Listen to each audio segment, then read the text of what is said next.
So, Christmas lunch is right around the corner, and there's a little snappy thing that we very often like to have at the lunch table, or at the dinner table if that's what you do.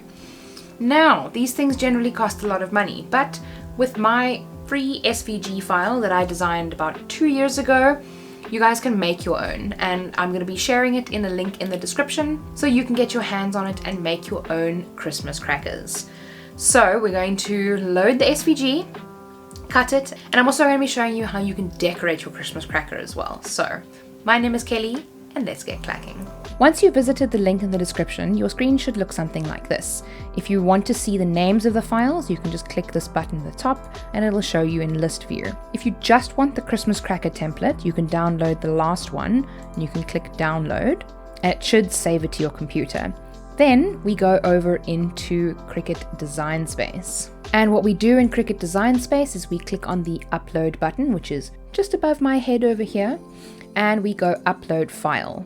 Now when we browse to our downloads and we can double click the SVG. Now obviously we want it to remain as a cut image, so we're going to click upload and then we're going to click on it once more and add it to the canvas. So what we're going to do now is we're going to be using the blue one. So we're going to be ungrouping it. I'm going to delete those two because they're for use in a different program, and we're going to be using this one.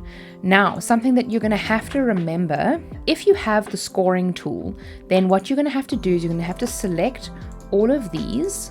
You can also do it from the lines in the side. So you can select all of these there. You can just shift select each of these, and then you have all of those selected and you change them from basic cut to score. This is super important because otherwise you're just going to cut your template and we definitely don't want that. So now that you've changed them all to score, select everything and attach it once more so that it cuts all in the same place. Now what we do is we duplicate this one. So unfortunately this is not something that I can have saved already, so it's just a little bit of a change that we're going to have to make. So we want to align it top, and we want to make sure that the sizing is right. So we have to downscale the sizing a tiny bit to 29.2. There we go, 29.125 is fine. So we make sure to attach everything and then we click make it. And here you'll see you get to fit 2 crackers on a page and you're left with a little bit of an offcut, which is perfect. So now we're going to load up media onto our mat, and we're going to load our scoring tool into the holder and we're going to cut everything. So I'm going to click continue and wait for it to connect to the machine. Once it's connected to the machine, I'm going to click on medium cardstock, and then I need to edit the tools. So I'm going to click edit tools, as I'm going to be using a scoring stylus and not the scoring wheel. So I click on scoring stylus and apply, and now we are ready to go. So now we just load the media onto the mat, we score, we cut, and we assemble.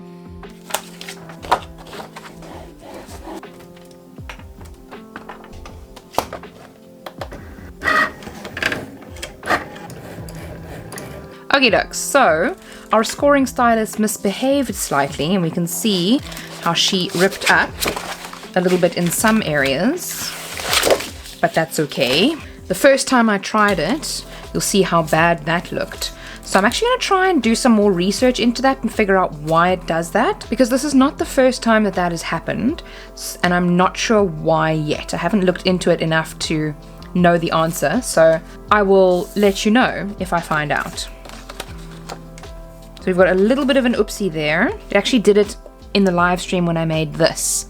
You can see there's a slight little oopsie there as well. So it must be a problem somewhere. Quite simply what you need to do with these is to fold on the scored lines. It is so much easier to do with the Cricut.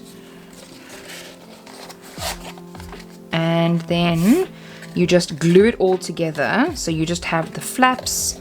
So you take that flap, that there. So easy. You just take your glue it on. I'm just using Jewel Bond glue. It is a quite a strong adhesive glue. I absolutely love it. Apparently it's not good for scrapbooking because it has this acid in it. So obviously those of you that do scrapbooking, don't use this glue for that. But it works amazingly for so many other things. Okay. You can obviously just fold it in like that. Just have all these pieces stuck together. Super easy, super easy. And then when that's all dry, what you're going to do is fold it back out into its little shape, and then you press these sides in like that. And I find the easiest thing to do is to apply pressure from either side and fold it in like that. So you kind of squish it together, then you get that nice effect. It's not going to stay like this, don't worry. What you do then is you then kind of pull it out a little bit, and you can technically leave it like that, or you can put something around it if you like. But I find this is the best way to get this design that I've made to work perfectly. You can, like I said, you can take a little bit of twine, a little bit of ribbon, whatever the case may be, and it works beautifully. So that's essentially your Christmas cracker. Then also you can buy your Christmas cracker snaps from Merry Pack. It was 38 Rand 50 for a pack of 24 cracker snaps, and you can cut them down to the size that you want, or you can, even in the file that you have, you can pull the file out and make it, you know, a full 29.2 centimeters long, and then you don't have to cut the snaps down. But then what you can do is you can, you know, open this up and pop your little goodies in there. That's exactly what I'm going to be doing. So I'm also going to be jazzing mine up a little bit more. What I'm actually going to be doing, or what I have done, is I've actually gone into Cricut Design Space and put a whole bunch of little designs together. These I took from Cricut Access, so if you have Cricut Access, you'll be able to, you know, find these designs and use them as well. And I'm actually going to cut them with some smart iron-on my Cricut Joy. So I'm going to start that up and cut all of that and show you what I do with it next. So I'm going to be changing my machine selection to the Cricut Joy. Okay, I'm going to go back to the canvas, click Make It. I'm going to be using without a mat. And you see there, it fits perfectly in the little size. This is iron-on, so I am going to mirror, and I'm going to then open up the box. We've taken out our smart iron-on from the box, and we're going to look at either side, okay? So we see a shiny side, and here is a kind of a matte, opaque kind of side. Now this is the side that is going to be face up once we are finished, but we can't cut into this side. When it comes to iron-on, you have to turn it over and cut into the back, because this is the glue and this is the carrier sheet. So in order for everything to stay in one place, we don't have transfer tape for iron-on. So it comes kind of with its own transfer tape. So think of this as transfer tape. It is not transfer tape, it is heat resistant transfer tape, because obviously you can't use transfer tape with an iron, it'll just melt. So we have to cut into the back. So we open up the Cricut Joy and we load it in like this so that it'll cut into the backing. And we have mirrored our design, so we don't have to worry about it not, I mean, we're not using words in any case, but if we were using words, then we would have to make sure to mirror, as we're going to be turning it over and then pressing it onto whatever we're going to be pressing it onto. So we have to cut into with the shiny side down. Very important.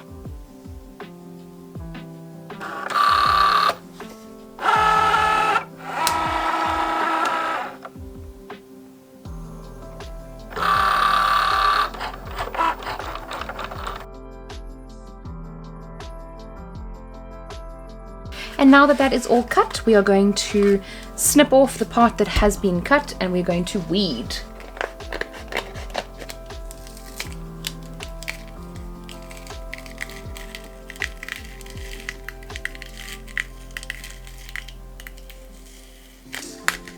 Wow, if that wasn't perfect. Okay, now you can obviously do this with adhesive vinyl as well. I really like the look of the silver. I mean, look at that. That is so pretty. So I really like to use iron-on for this because I think that the iron-on colors are just absolutely stunning.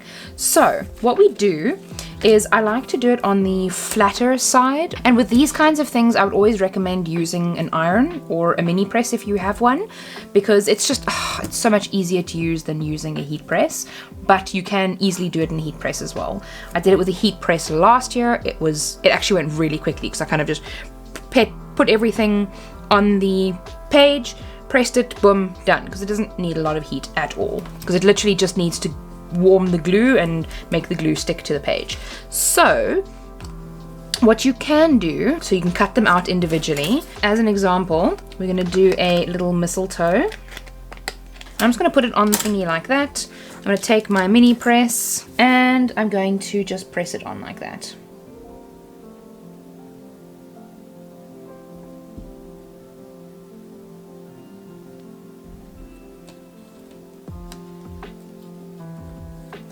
And it's quite simply as easy as that.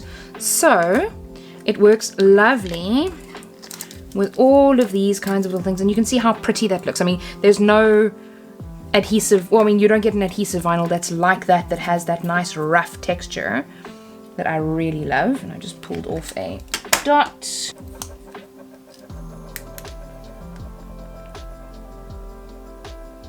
I mean, using iron-on is definitely a little bit more of a labor of love, but you'll see how pretty this looks when we're all done. And we'll be done in 3, 2. It's quite as simple as that. So you can obviously add as many or as little as you like, and I generally recommend doing this before you end up folding it, because then it's going to be a lot easier to fold. You can just fold it and then glue everything down together.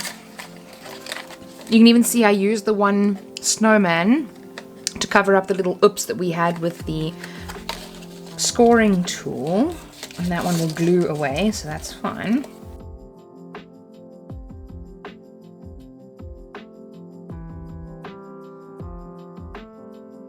And there we have our little Christmas cracker with some fun little decor on it. You can obviously also use pens, anything your heart desires.